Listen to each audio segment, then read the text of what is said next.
थांबा, फक्त 10 सेकंद थांबा.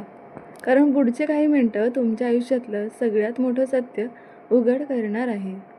आज मी तुम्हाला जी गोष्ट सांगणार आहे ती ना कोणतीही साधी कथा नाही, ना कोणतं गोड बोलणं. हे आहे गरुड पुराणामधलं ते भयानक सत्य जे ऐकल्यावर तुमच्या विचारांचा पाया हलवून जाईल. आपल्या घरात जेव्हा मुलगा जन्माला येतो तेव्हा काय होतं? घरात आनंदाचा स्फोट होतो.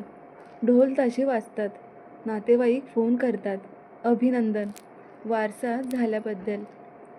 वडिलांच्या चेहऱ्यावर अभिमान, आईच्या डोळ्यात आनंदाश्रू. त्यांना वाटतं आता माझं आयुष्य पूर्ण झालं.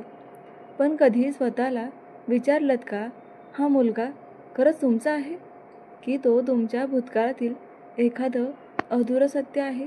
कर्म आणि यमलोक रहस्य गरुड पुराण सांगतं, या पृथ्वीवर काहीही योगायोगाने होत नाही.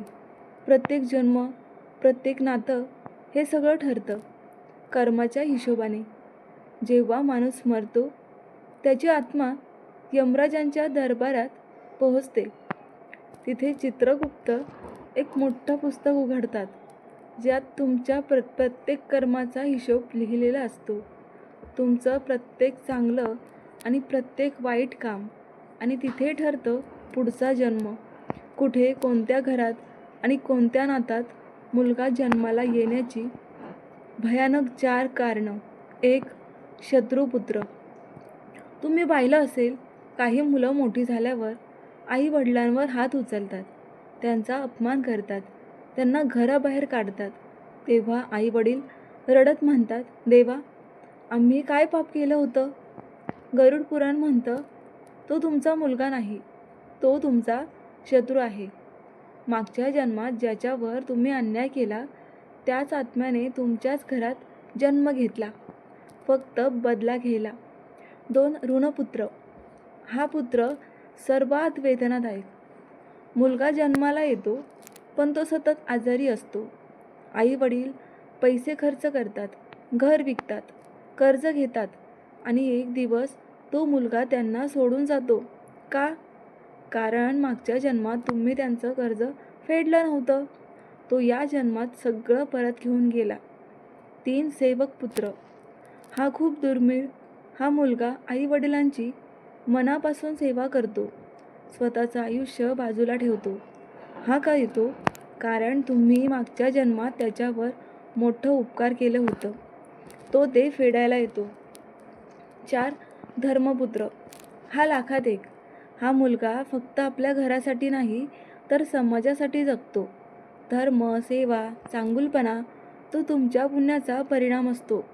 सर्वात मोठा धक्का. याचा अर्थ काय? मुलगा तुमची मालमत्ता नाही, तो तुमचा कायमचा आधारही नाही. तो एक स्वतंत्र आत्मा आहे जो फक्त त्याच्या कर्मांचा प्रवास पूर्ण करायला आलेला आहे. आजच्या समाजातील सर्वात मोठी चूक. आज लोक काय करतात? मुलासाठी पाप करतात, बेईमानी करतात, दुसऱ्यांचा हक्क खातात. फक्त एकच विचार, माझ्या मुलासाठी. पण गरुड पुराण असं सांगतंय, तुमच्या पापाची शिक्षा तुम्हालाच भोगावी लागेल, तुमचा मुलगा नाही. गरुड पुराणात लिहिलं आहे, जो पिता मुलाच्या मोहात अंध होतो त्याला मृत्यूनंतर भयंकर नरकात जावं लागतं. नरकात टाकलं जातं. लाल गरम लोखंडावर जळत राहतो, तडफडतो. आणि ज्यासाठी पाप केलं तो मुलगा तिथे नसतो, तो पृथ्वीवर मजेत जगत असतो. जीवन बदलणारा उपाय. मग काय करायचं? मुलावर प्रेम करा, त्याला संस्कार द्या, त्याचं पालनपोषण करा, पण अपेक्षा ठेवू नका, अंध मोह करू नका.